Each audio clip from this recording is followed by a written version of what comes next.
ओम जय जय नमोस्तु नमोस्तु। नमो वरन्ताणं नमो सिद्धाणं नमो आयर्याणं नमो वज्रायाणं नमो लोये सौवसाहुणं यस्य स्वयं स्वभावाप्तिर्भावे कृत्सन्न कर्मणां तस्मै संज्ञानरूपाय नमोस्तु परमात्मने। नमोस्तु परमात्मने। इष्टोपदेश ग्रंथ पूज्यपाद आचार्य द्वारा रचित बहुत ही अनुपम अद्भुत ग्रंथ पूज्यपाद आचार्य देव ने यह इष्टोपदेश ग्रंथ की रचना की है। हमने देखा था कि पूज्यपाद आचार्य जो उन्होंने समाधि तंत्र भी लिखा है, इष्टोपदेश ग्रंथ, ये सारे ग्रंथ की रचना उन्होंने जो की है वे अध्यात्म के ग्रंथ है। यहाँ सुखी होने का, इष्ट की प्राप्ति कैसे हो, इसकी पूरी विधि उपाय यहाँ इस ग्रंथ में बताया गया है। हमने कल 9वें नंबर के श्लोक की चर्चा की थी और 9वें नंबर के श्लोक में बताया गया था एक सुंदर दृष्टांत के द्वारा, माने गजब के एक एक श्लोक में आचार्य ने एक एक दृष्टांत दिया है और दृष्टांत के द्वारा आचार्य देव वस्तु स्वरूप को समझा रहे हैं।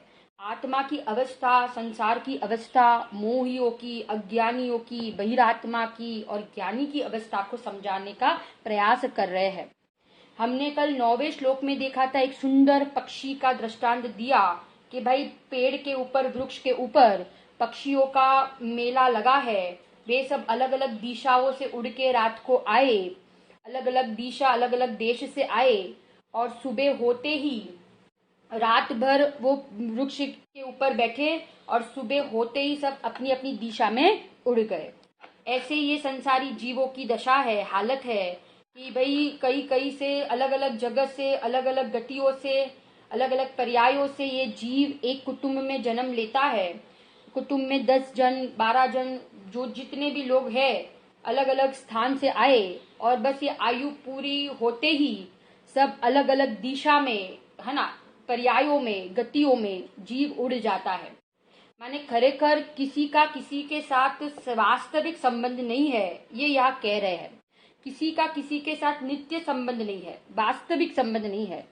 सारा संसार जो है वो अनित्य है, क्षणभंगुर है, नाशवान है, बदलने वाला है। हम इसके बीच में रहकर हम इसकी दृष्टि तोड़ दे, मोह को तोड़ दे और त्रिकाली ध्रुव भगवान आत्मा, गायक तत्व जो शुद्धात्मा है, चैतन्य तत्व है, हम उसकी दृष्टि करेंगे तो नियम से हम भव सागर से गतियों का नाश हम किए बिना रहेंगे नहीं। इसके बाद हम आज चालू करते हैं 10वें नंबर के श्लोक पर जाते हैं। जो हमने कल 2 लाइन 9वें नंबर के श्लोक पूरा होते ही हमने लास्ट में 2 लाइन पढ़ी थी। वो 2 लाइन जो है ना, वो 10वें नंबर के श्लोक के लिए वो लिखी गई है। क्या लिखा है उसमें?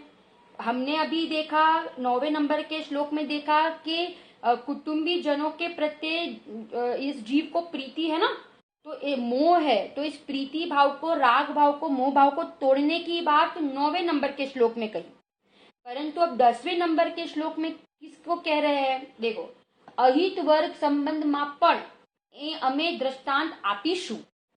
अहित वर्ग संबंध, अहित वर्ग माने जो अपने अहितकारी हो, जिन्होंने अपना कुछ बुरा करने चाहा हो, बुरा करने के लिए इच्छा की हो, बुरा किया हो, तो उनके लिए भी आचार्य कहते हैं कि हम द्वेष ना करें। जैसे हम कुटुंबी जनों के प्रत्यय राग ना करें, मोह ना करें, राग और मोह को तोड़ दे, वैसे यहाँ पे 10वें नंबर के श्लोक में कह रहे हैं कि जिन्होंने अपना बुरा किया हो, 9वें में कहा जिन्होंने अपना भला किया हो, 10वें में कहेंगे जिन्होंने अपना बुरा किया हो, उनके प्रत्यय हम क्या ना रखें? द्वेष ना रखें। क्या आप लोग को दोनों श्लोक के बीच में अंतर ख्याल आया? 9वें में कहा कि जिन्होंने अपना अच्छा किया हो, जिनको अपने प्रत्यय अच्छा भाव हो, हितकारी हो, कुटुंबी जन हो, है ना, फ्रेंड्स हो तो उनके प्रति राग ना करें।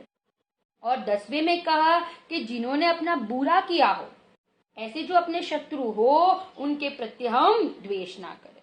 अब देखो हम पढ़ेंगे 10वें नंबर का श्लोक।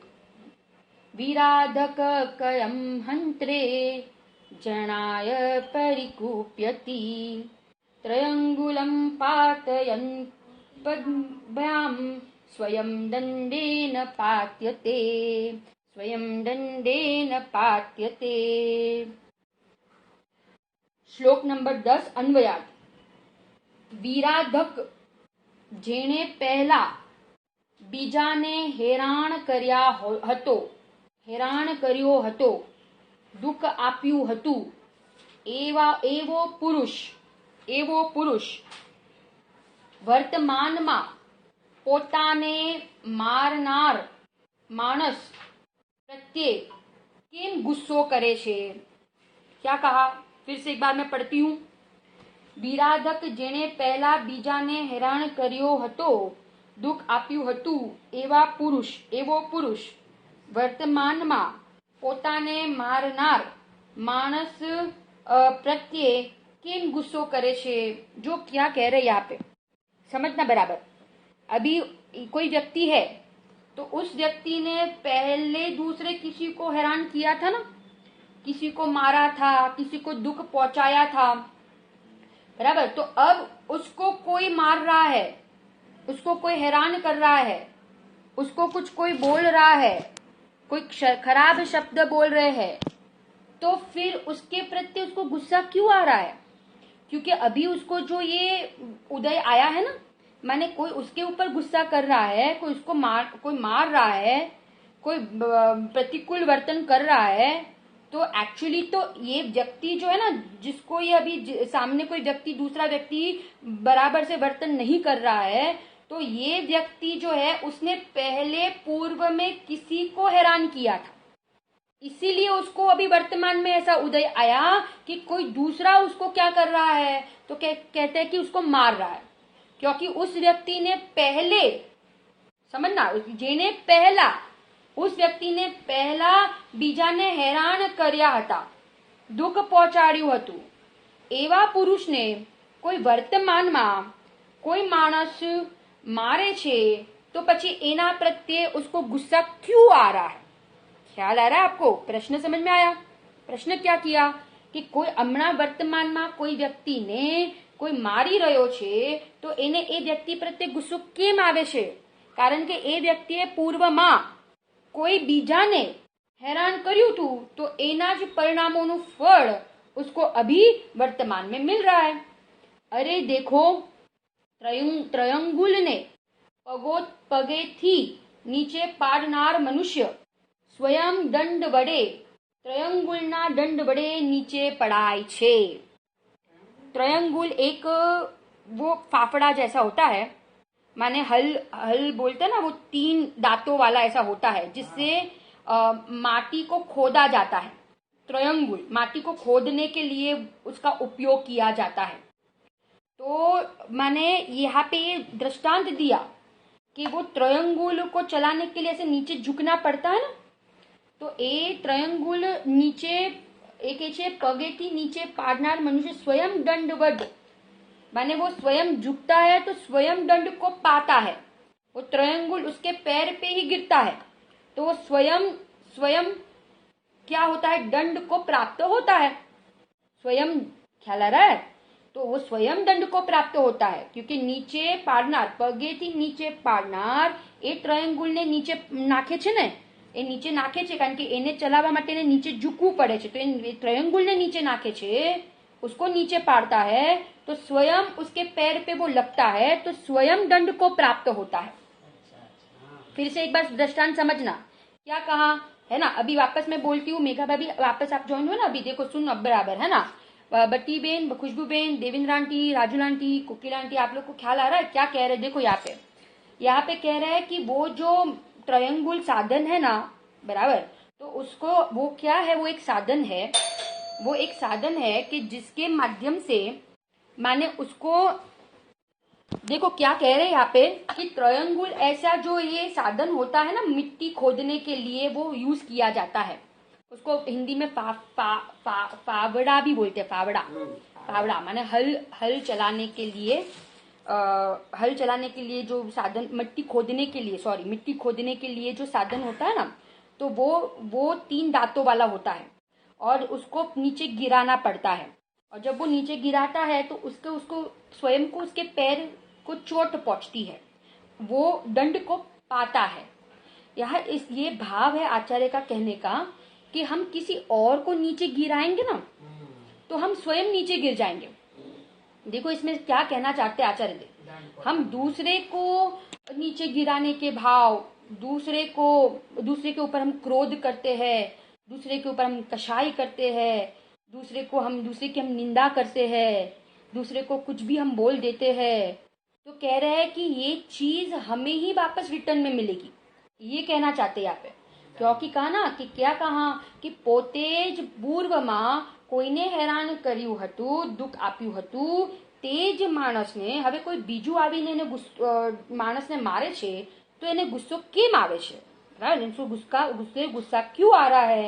तो उसके लिए ये ट्रायंगुल का दृष्टांत देकर समझाया कि भाई हम किसी को नीचे गिराएंगे, हम किसी की निंदा करेंगे, हम किसी के साथ कुछ बुरा करेंगे तो हमें ही सामने वो भुगतना पड़ेगा। अब देखो टीका पढ़ते हैं। टीका में बहुत सुंदर आचार्य ने स्पष्टीकरण किया है, हम उस टीका को पढ़ेंगे। अरुचि अणगमाना अर्थमा कथमम शब्द छे, મને શ્રદ્ધામાં બેસતું નથી, મને સમજવામાં આવતું નથી કે કેમ પરિકોપ કરે છે। પરિકોપનો अर्थ છે क्रोध। परिकोप माने क्रोध। परिकोप माने क्या? परिकोप माने क्रोध। ख्याल आया? परिकोप का अर्थ आप लिखना क्रोध। अब यहाँ पे ये कह रहे हैं कि हमें समझ में नहीं आता है। आचार्य कहते हैं कि हमें समझ में नहीं आता है। क्या समझ में नहीं आता है? कि ये जीव परि को गुस्सा क्यों कर रहा है, क्रोध क्यों कर रहा है, अर्थात सर्व प्रकारे केम कोपायमान थाय छे। कोपायमान એટલે ક્રોધિત કેમ થાય છે, ક્રોધિત કેમ થાય છે? કારણ કે ખરેખર તો એને ક્રોધ કરવો જ ન જોવે। કેમ ન કરવો જોઈએ? देखो दो परिस्थिति हो सकती है। कोई अपने को चोर कहे, है ना, तो इसमें दो चीज हो सकती है। हमने अगर चोरी की है और किसी ने सामने चोर कहा तो फिर हम गुस्सा क्यों करें? क्योंकि हमने जो किया है और सामने वाला ने वैसा हमें कहा तो उसमें कुछ गलत तो उसने नहीं कहा है, उसने बराबर ही कहा है, ठीक है ना। और हमने नहीं की और सामने वाला ने चोर कहा ना, तो फिर आप लोग को लगता होगा ना, तो हमको गुस्सा आना ही चाहिए ना।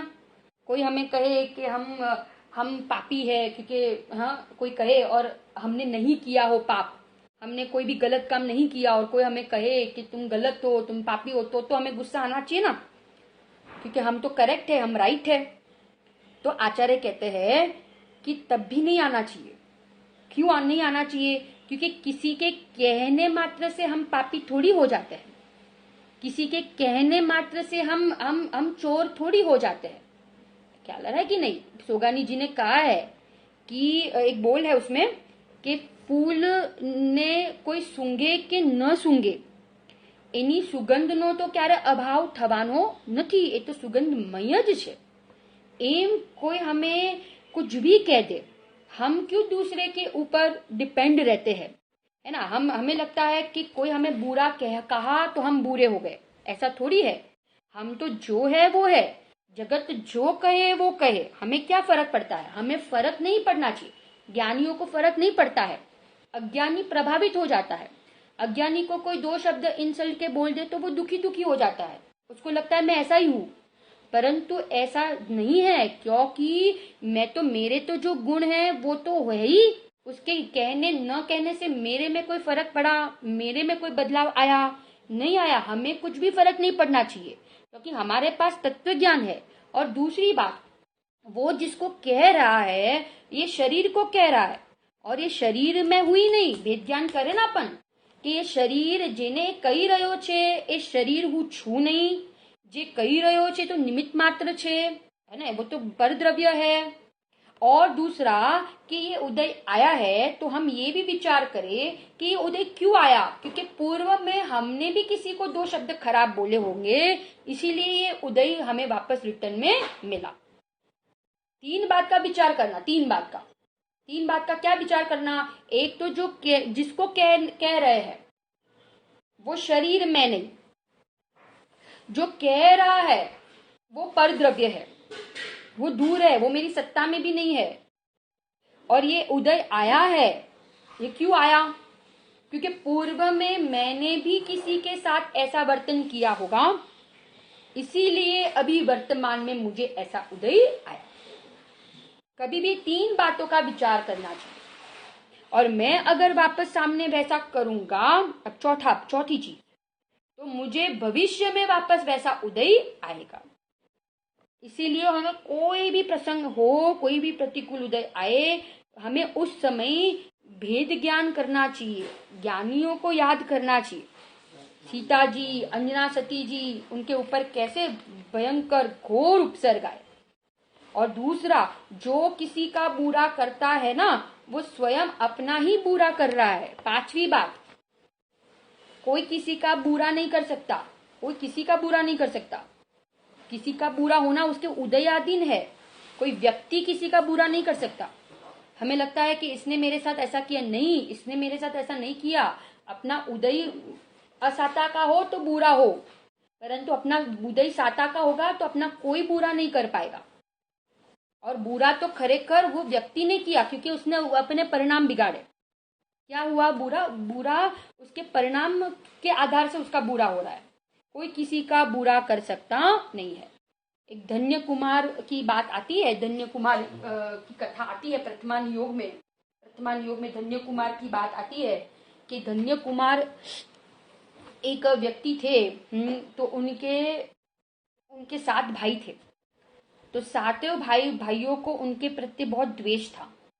वे बहुत धर्मात्मा थे। धन्य कुमार का जीव जो था वो धर्मात्मा था, स्वाध्याय वगैरह करता था।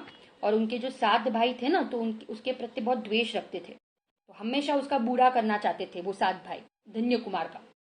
परंतु धन्य कुमार का हर समय साता का उदय होता था कि उसको कहीं ना कहीं, उसको कई पलंग में से, कई खेती में से, कहीं से उसको रत्न मिल जाते थे। माने ये कथा से हमें ख्याल आता है कि कोई किसी का बुरा नहीं कर सकता। अपने आप हम अपने परिणाम से हम अपना बुरा करते हैं।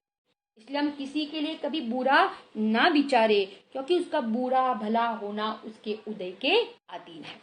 क्या कहते हैं, देखो टीका पढ़ते हैं। यहाँ कहा कि कोपायमान केम थाय छे, कोण ते बिरादक, એટલે अपकार करनार माणस। કોણ अपकार करनार माणस। अपकार એટલે ક્રોધ કરનાર માણસ।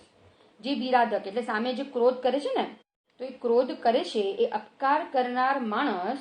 અને ક્રોધ કેમ કરે છે, કોના ઉપર કોપ કરે છે, હણનાર માણસ ઉપર। એટલે સામે જે व्यक्ति उसको मारता है ना, जो व्यक्ति उसको मार रहा है, उसके ऊपर वो क्रोध कर रहा है, उसके ऊपर हणनार माणस ऊपर, એટલે સામો अपकार करनार લોક ઉપર, જે એને બુરું કરે છે, જેને મારે છે, એના ઉપર એ ક્રોધ કરે છે। તો અહીંયા આચાર્ય કહે છે કે કેમ ક્રોધ કરે છે, કેમ ગુસ્સો કરે છે। ક્રોધ કરવો કોઈ ઉપાય થોડી છે। એ સમય કીધું ને કે એ સમય વિચાર કરો કે વિરાધક જેને પહેલા બીજાને હેરાન કર્યા હતા, પહેલું જ વાક્ય કીધું અન્વયાર્થમાં કે આપણે પૂર્વમાં એવી વિરાધના કરી હતી, તો કહે છે એનું જ આ ફળ છે। તો પછી આપણને એ સમય ગુસ્સો ન આવવો જોઈએ। સંસારમાં એ સુનિશ્ચિત રીતિ છે કે જેમ સુરીતિ છે કે જે જેને સુખ કે દુઃખ આપે છે તે તેના તરફથી જ તે સુખ દુઃખ પામે છે। ये नियम है, ये करणान योग का ये वस्तु स्वरूप ऐसा ही है। ये नियम है कि जेने सुख के दुख आपे, जे व्यक्ति कोईने सुख के दुख आपे ते तेना तरफथी ते सुख दुख पामे छे। एना तरफ सामेवाळा व्यक्ति तरफथी ए शुं पामशे, सुख अने दुख पामशे। જે જેવા પરિણામ કરે છે એને સામે એવા જ પ્રકારના ફળ મળે છે। આ ભાવમાં કે બીજા ભાવમાં કે ક્યારે પણ कभी भी हो सकता है, कभी भी फल मिल सकता है इसलिए કીધું ને કે આ સંસારમાં સુનિશ્ચિત રીતિ છે। આ સંસારમાં શું છે તો કે છે सुनिश्चित रीति છે। सीता जी ने पूर्व में मुनि और आरदी का ऊपर दोनों भाई बहन थे और उनके ऊपर कलंक लगाया था, तो उनको भी आया कि नहीं उदय, है ना। अंजना सती ने भी वैसा ही किया था, तो फिर उनको भी वैसा उदय आया, है ना। उन्होंने 22 पल के लिए सच्चे देव की विराधना की थी, तो उनको भी 22 साल के लिए पति का वियोग रहा। संसार में ए सुनिश्चित रीति छे जे जेने सुख के दुख आपे छे કે જે જેને સુખ કે દુઃખ આપે છે તે તેના તરફથી તે સુખ કે દુઃખ પામે છે। અર્થાત સામો અપકાર કરનાર પુરુષ ઉપર કોપ કરવો તે અન્યાયયુક્ત છે। શું છે? તે અન્યાયયુક્ત છે, તે ન્યાયયુક્ત નથી, તે અન્યાયયુક્ત છે, તે કોઈ ન્યાય નથી। કોઈ ઉપર આપણે ક્રોધ કરીએ, કોઈ ઉપર આપણે દ્વેષ કરીએ અને કોઈને આપણે નીચે પાડી દઈએ, કોઈનું અપમાન કરી દઈએ તો કે છે એ ન્યાયયુક્ત નથી। જ્ઞાની તો હર સમય ઉદયનો વિચાર કરે અને ઉદયનો વિચાર કરી સ્વભાવનો આશ્રય લે છે। કોનો આશ્રય લે છે? સ્વભાવનો આશ્રય લે છે। અને કોઈ ઉપર ગુસ્સો કરવાથી તો કે છે કે એ કોઈ પરિસ્થિતિને સુધરશે નહીં, પરંતુ એ સમયે જ્ઞાની તો મૌન થઈ જાય। જ્ઞાની કેવા થઈ જાય? મૌન થઈ જાય। ઉદયનો વિચાર કરી મૌન થઈ જાય, જેથી कषायની वृद्धि न थाय। सामने वाला व्यक्ति भी क्या हो जाता है? शांत हो जाता है। अपन सामने वैसा करेंगे तो सामने वाला व्यक्ति और क्रोधित होगा और गुस्सा होगा। इसीलिए जो ज्ञानी होते हैं वे तो कैसे रहते हैं? मौन रहते हैं। वो वाद विवाद में भी नहीं पड़ते हैं। हम अपने मुनिराज को ही देखते हैं कि कैसी कैसी परिस्थितियां होती है, तो अपने मुनिराज तो कितनी शांति, कितनी समता को धारण करते हैं ना। वस्तु स्वरूप का विचार करते हैं, अत्यंता भाव का विचार करते हैं, है ना। द्रव्यों की स्वतंत्रता का विचार करते हैं कि इसमें कषाय से तो अपना ही बुरा होगा, कषाय करने पर अपना ही बुरा होगा, किसी और का तो कुछ हो या ना हो, परंतु अपना ही किसका बुरा होता है। कषाय से तो संसार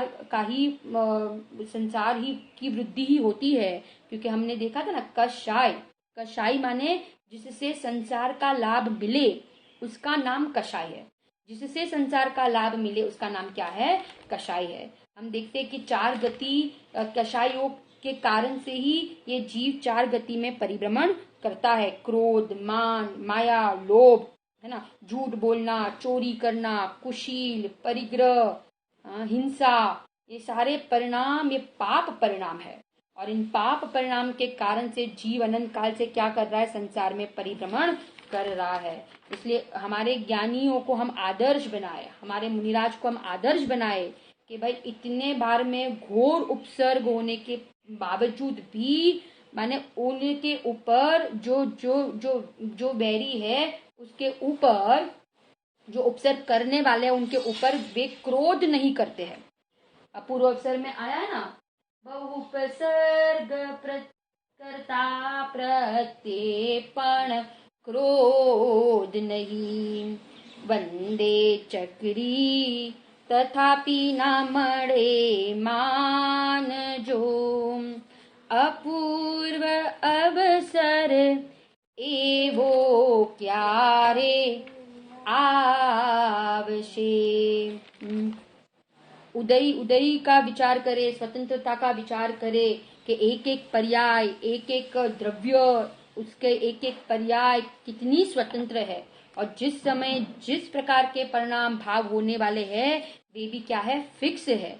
इसलिए यहाँ कह रहे हैं कि देखो यहाँ पे कहा ना कि अर्थात सामो अपकार करनार पुरुष ઉપર કોપ કરવો તે અન્યાયયુક્ત છે, અયોગ્ય છે એવો આ કથનનો ભાવ છે।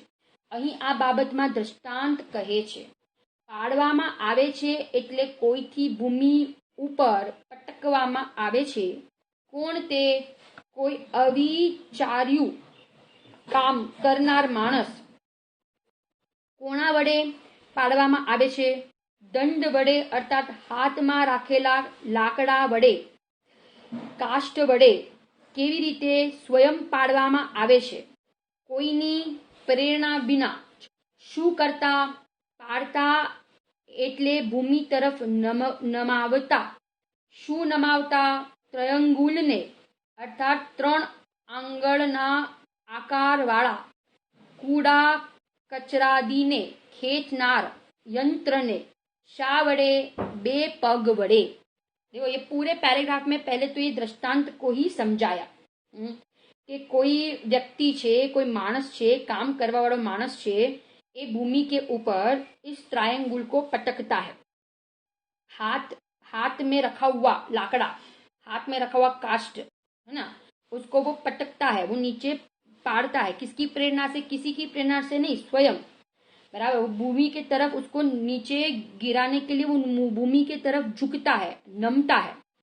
ट्रायंगुल એટલે 3 આંગળના આકાર વાળું કૂડા કચરાને કાઢવા વાળું ખેંચનાર.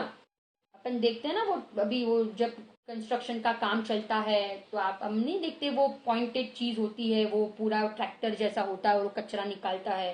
तो ऐसे ये हाथ में पकड़ा हुआ ऐसा ट्रायंगुल होता है और उसको वो नीचे गिराता है. बराबर. वो कूड़ा कचरा निकालने के लिए. और जब वो नीचे उसको गिराता है ना, तो उसके पैर में ही वो दंड पाता है, उसको पैर में ही वो लगता है. ये तो दिया दृष्टांत. अब देखो इसको सिद्धांत में समझाएंगे.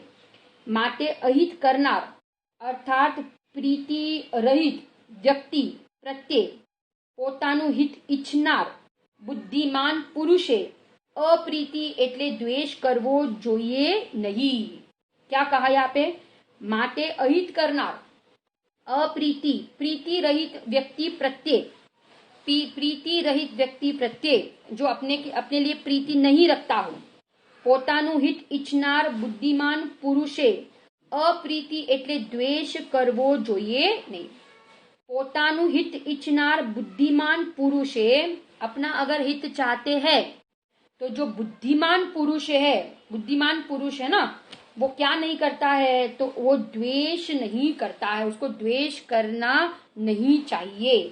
किसको नहीं करना चाहिए? कि जो बुद्धिमान पुरुष है, जिसको अपना हित करना है, तो उसको किसी के प्रति ऐसे जो अपने लिए अप्रीति का भाव रखता हो, उसके प्रति क्या नहीं करना चाहिए? तो कहते द्वेष करना नहीं चाहिए, है ना. यानी किसी के प्रति राग और किसी के प्रति द्वेष नहीं करना चाहिए.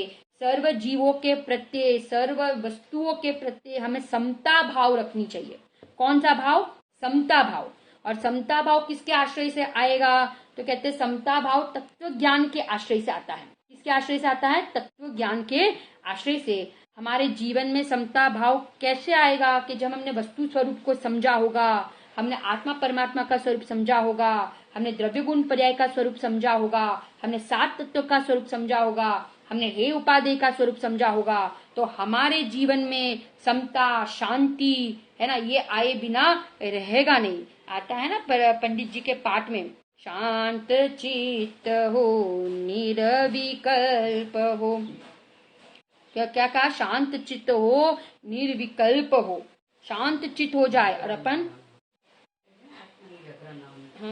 हाँ यहाँ पे कहा निर्विकल्प दशा की प्राप्ति हो, ऐसी हमें भावना भानी चाहिए. क्योंकि मनुष्य भाव ये पाना कितना दुर्लभ है.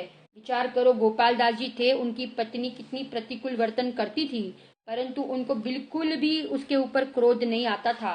कितने शांत रहते थे, कितनी उनकी कषाय मंद होती थी, है ना. वो बिल्कुल भी सामने द्वेष या क्रोध नहीं करते थे. उल्टा वे कहते थे कि मेरा पुण्य का उदय है, अगर पत्नी मेरे अनुकूल होती तो मैं उसके मोह में ही उलझा रहता, उसके राग में ही उलझा रहता. ये अच्छा है कि ये प्रतिकूल है, ये मेरे लिए इतना क्रोध करती है, मेरे ऊपर द्वेष करती है, तो अच्छा है कि मैं उतना धर्म में लगता हूँ, है ना. तो मेरे लिए तो ये पुण्य का उदय ही है. देखो ज्ञानी तो सीधा ही लेते हैं, कभी भी माने विपरीत नहीं सोचते हैं. वे तो अपने हित का ही एक लक्ष्य रखते हैं कि मुझे तो ये भव में मुझे मेरा हित करना है, कहीं अटकना नहीं है, कहीं परिभ्रमण संसार में अब मुझे करना नहीं है. ज्ञानी धर्मात्मा की बात कुछ अलौकिक ही होती है. उनका जीवन, उनका सोच, उनकी परिणति, है ना, वे किसी को पर्याय दृष्टि से नहीं देखते हैं। गुरुदेव श्री ही कहते थे ना कि मैं कोई ने पर्याय दृष्टि थी जोया हो तो मैंने माफ करी देजो। माने ये तो माने किसी के प्रति क्रोध और बैर भाव नहीं रखना चाहिए, उल्टा हमें वैराग्य को बढ़ाना चाहिए। वैराग्य बढ़ेगा तो हमें संसार की रुचि, परद्रव्यों की रुचि, एकत्व बुद्धि टूटेगी और अपने स्वरूप की रुचि हुए बिना रहेगी नहीं। कहते ना 3 चीजों से उदासीन हो जाओ, शरीर, भोग और संसार। शरीर, भोग और संसार से क्या हो जाओ, तो कहते उदासीन हो जाओ। रुचि को पलट दो, उपयोग नहीं, रुचि पलटेगी तो उपयोग पलटे बिना रहेगा नहीं। हमें उस संबंध में और विकल्प भी नहीं करने चाहिए। कदाचित कोई 2 शब्द खराब बोल दे, कोई बिजनेस में लॉस हो जाए, कोई हमारे प्रतिकूल चलता हो, है ना, तो हमारे ऊपर क्रोध करता हो, हमें बहुत विचार ही नहीं करना चाहिए। हमें वो विकल्प तोड़ के हमें अपने स्वभाव का आश्रय लेना चाहिए। हमें उस समय परिणाम बहुत शांत रखने चाहिए। अब देखो यार, भावार्थ में पंडित जी ने बहुत सरल कर दिया। मनुष्य माटी खोदवा के कचरो खेचवा माटे ત્રયંગુલને નીચે પાડે છે। કોને નીચે પાડે છે? ત્રયંગુલને નીચે પાડે છે, है ना, उस वस्तु को नीचे गिराता है। त्यरी तेने पण स्वयं नीचे पड़વું પડે છે। माने उसको भी नीचे पड़ना पड़ता है ना। जब वो त्रियंगुल को नीचे पड़ता है तो उसको भी तो झुकना पड़ता है, उसको भी झुकना पड़ता है। तो उसने त्रियंगुल को नीचे गिराया तो वो स्वयं भी नीचे गिराना बराबर નીચે પાડે છે। तो ત્રયંગુલ નો દંડ પણ તેને નીચે પાડે છે। तो ત્રયંગुल का दंड भी उसको ही लगता है। તેમ જો તમે કોઈને દુખી કરો અને બીજો કોઈ તમને દુખી કરે અને તેના ઉપર ગુસ્સો ગુસ્સે થાઓ, એ કેટલો અન્યાય છે। અને આપણે કોઈને દુખી કર્યા હોય અને હવે મને કોઈ વર્તમાનમાં દુખી કરે છે, હેરાન કરે છે, તો હું એના ઉપર ગુસ્સો થાઉં, એ તો બહુ અન્યાય છે। કમટના જીવે પાર્શ્વનાથ ઉપર ગુસ્સો કર્યો, उपसर्ग કર્યો, परंतु पूर्व में पार्श्वनाथ मुनिराज ने भी कोई ऐसे परिणाम किए थे, है ना। तो वो अभी कमट का जी उनके ऊपर उपसर्ग कर रहा है, परंतु देखो सामने पार्श्वनाथ मुनिराज ने उस समय क्रोध नहीं किया क्योंकि वे भावलिंगे मुनिराज थे, 3 कषाय चौकड़ी का अभाव था, तो उन्होंने सामने वैसा नहीं किया। ऐसे हम भी कोई अपने ऊपर करता हो तो उस समय विचार करना चाहिए। 5 चीज बताई ना, क्या बताई 5 चीज। तो सबसे पहले बताई कि जो कह रहा है वो तो मेरे से भिन्न द्रव्य है, जिसको कह रहा है वो भी मैं नहीं हूं। और उस समय तीसरी चीज क्या विचार करना चाहिए कि ये मेरा ही पूर्व कर्म का उदय आया है। और चौथी चीज ये विचार करना चाहिए कि अगर मैं अभी वापस वैसा ही करूंगा तो भविष्य में मुझे भी यही फल भुगतना पड़ेगा, वापस मुझे भी रिटर्न में आएगा। इसीलिए परिणाम सुलटने का उपाय करना चाहिए, परिणाम सुधारने का उपाय करना चाहिए, और परिणाम तभी ही सुधरेगा। ऐसे ये तो वर्तमान युग में इसके संबंध में तो कितने उदाहरण भरे पड़े हैं, कितने उदाहरण है ना। तो हमें परिणामों का सुधार कब होगा कि जब हम अपने अपरिणामी स्वभाव की दृष्टि करेंगे तो परिणाम सुधरे बिना रहेंगे नहीं। धर्म से ही शांति मिलेगी, है ना, धर्म से ही हमें समाधान मिलेगा, और किसी के आश्रय से हमें समाधान और शांति नहीं मिलेगी। हम सबके गुण देखें, हम सबकी प्रशंसा करें। 8 अंग में एक भगुवन अंग है। भले कोई गुस्सा भी करता हो, कोई द्वेष भी करता हो, कोई क्रोध भी करता हो, कोई अपने से वैर भी रखता हो, तो भी हम सामने ऐसे अच्छे से वर्तन करें कि वो जीव सुलट जाए। ये चरणानुयोग की शैली है। ये क्या करे अपन, द्रव्यानुयोग तो कहेगा कि उस समय उसका ऐसा ही परिणमन होना है।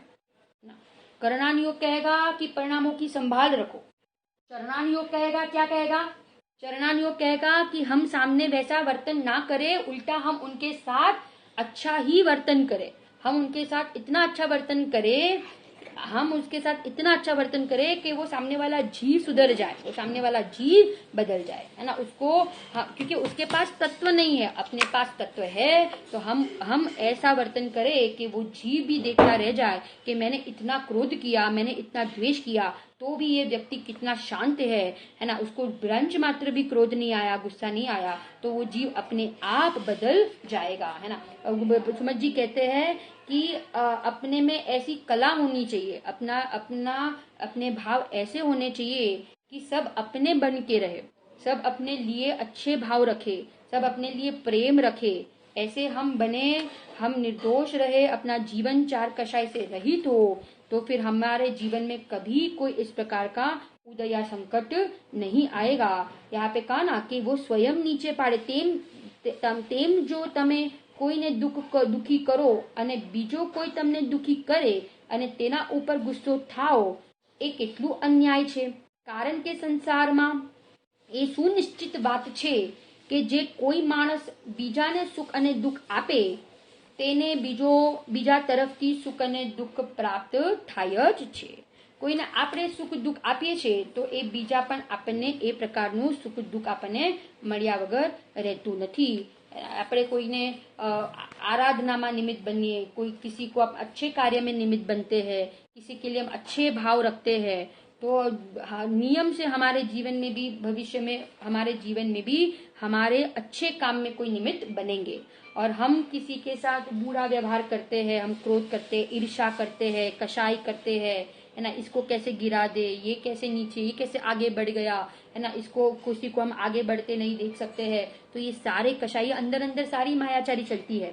बाहर में अपन अच्छा अच्छा बोलते हैं, परंतु अंदर में ये तत्व होने के बावजूद भी अंदर में कितनी मायाचारी देखते हैं कि नहीं अपन जगत में, संसार में, है ना। माने विचार करो, अंदर अंदर माने कुटुंब जनों के प्रत्ये अंदर अंदर भी ऐसे प्रकार के परिणाम चलते हैं, तो विचार करो हम पर की तो क्या बात करें। ये संसार का ही ऐसा ही स्वरूप है, इसलिए हमें बहुत शांति रखनी चाहिए, हमें अपना काम करना है, हमें अपनी आराधना करनी है। बाकी जगत के लोग जो बोले, जो करना है, जैसा परिणमन करना है वो अपना देखे, क्योंकि सबको अपने अपने परिणामों का फल मिलता है। कोई किसी को बुरा कहने से, कोई नीचा गिराने से कोई गिरता नहीं है, ये जीव अपने परिणाम से स्वयं गिरता है। इसलिए अपन तो तत्व को ही मुख्य रखे, अपने स्वभाव को मुख्य रखे, अपन ज्ञानियों की संगति करे और इन सब से हम उपयोग को हटा दे, तो हम सबसे उपयोग को हटा देंगे तो हम अपनी आराधना कर सकेंगे, हम अपना जीवन शांतिमय, निर्भरमय अपना जीवन हम सफल करेंगे। ये मनुष्य भव की सफलता अपने सम्यक दर्शन ज्ञान चरित्र की प्राप्ति में ही है। कुछ भी हो जाए हम अपने लक्ष्य से च्यूत ना हो, अपन को अपना देखना है, अपना काम करना है, अपने को अपना कल्याण करना है। फिर से बोलती हूँ वापस, 2-3 स्वाध्याय में अपन यही बात कह रहे हैं कि कोई खरेखर ये संसार स्वार्थ का है, कोई किसी का नहीं है। इसलिए बड़े पंडित जी बार बार कहते हैं कि समय, बुद्धि और शक्ति का हम सदुपयोग करें। हम समय, बुद्धि और शक्ति का क्या करें? सदुपयोग करें। हमारी ये जिनवाणी, हमारा ये धर्म, हमारा ये स्वरूप, हमारा स्वभाव, ये ही हमारे लिए शरणभूत है और कोई हमारे लिए जीवन में शरणभूत नहीं है। इसलिए हम इसका ही लक्ष्य रखें और इसकी ही चर्चा करें, इसका ही अनुसरण करें, इसी मार्ग को हम अपनाए, इसी मार्ग में हम आगे बढ़े। हम जितना बने उतना हम स्वाध्याय करें, हम पूरे दिन में कहीं कोई किसी की ज्यादा चर्चा में ना उलझे और हम मात्र एक स्वाध्याय की ही बात करें, चर्चा करें। हम अपना पूरा वीर्य, हमारी शक्ति ये स्वाध्याय आदि में, अपनी आत्मानुभूति करने में हम लगाए। हमारा वीर्य हम बाकी के चीजों में बर्बाद ना करें, तो हमारा नियम से हमारा जीवन सुंदर, सुशोभित, है ना, शोभायमान और आनंदमयी प्रसन्नता से हम अपना मनुष्य भव हम पूरा कर पाएंगे। हमारा जीवन, एक वाक्य आता है कि ये जीवन को पूरा नहीं करना है, अभी मैंने जो कहा ना, पूरा नहीं करना है, परंतु हमें ये मनुष्य भव को सार्थक करना है। क्या कहा फिर से? हमें ये जीवन को पूरा नहीं करना है, हमें ये मनुष्य भव को क्या करना है? सार्थक करना है। और सार्थक रत्नत्रय के आश्रय से ही होगा। हम तत्व के उंडे संस्कार डाले, कैसे भी उदय आ जाए हम ये तत्व से, हम स्वभाव से विचलित नहीं होंगे, हम सच्चे देव शास्त्र गुरु की कभी श्रद्धा नहीं छोड़ेंगे, क्योंकि ये संस्कार डाले हैं तो ये संस्कार ही आगे साथ में आने वाले हैं। अभी कार्य ना हो उसकी चिंता नहीं करनी चाहिए, परंतु हमें अपना अभ्यास, हमें अपनी रुचि, हमें अपना जीवन ये तत्व में लगाने में से हमें पीछे नहीं हटना चाहिए। हमें ये रुचि करते ही रहना चाहिए, जिससे एक समय आएगा कि ये विकल्प टूट के हमें निर्विकल्प दशा की क्या हो जाएगी, प्राप्ति हो जाएगी। ऐसी हमने ये 10वें नंबर के श्लोक की चर्चा की। माटे पोतानु हित चाहनार बुद्धिमान पुरुषे અહિત કરનાર વ્યક્તિ પ્રત્યે અપ્રીતિ કે દ્વેષ કરવો યોગ્ય નથી। કોઈ પ્રત્યે પણ આપણે દ્વેષ કરવો યોગ્ય નથી, है ना। એવું આપણે ગજબના આપણને જ્ઞાની મળ્યા છે, पंडितों गुरुदेव श्री अपने को मिल गए, माने तीर्थंकर का जीव हमें मिल गया, इससे ज्यादा हमें और क्या चाहिए। दीन श्री मिल गए, माने उत्कृष्ट निमित्त हमें मिल गए हैं। हम अपना काम करें, अपने उपयोग को सीमित करें, अपने उपयोग को स्वभाव में लगाए और मोक्ष मार्ग में आगे बढ़ के अनंत काल हम सब सिद्धालय में विराजमान हो जाए। इसी मंगल भावना के साथ स्वाध्याय पूरा करते हैं। निज निधि निज में बटाई यह अनंत उपकार है, उसके लिए जिन वाणी माँ को वंदना शत बार है, वंदना शत बार है। बोलो बोलो अम्बाला बिदेनाथ सिमंदर भगवान नो जय हो। बोलो छठा सातवा मठिलवाड़ा सर्वभावलिंगी मुनिराज नो जय हो। शादवाद में एकांत में नित्य बोधनी जिनवाणी मात नो जय हो। बोलो अनंत अनंत उपकारी काहन गुरुदेव नो जय हो। प्रसन्न मूर्ति भगवती मात नो जय हो। जिन शासन नो जैन धर्म नो जय हो। जय जिनेन्द्र बधाने, जय जिनेन्द्र।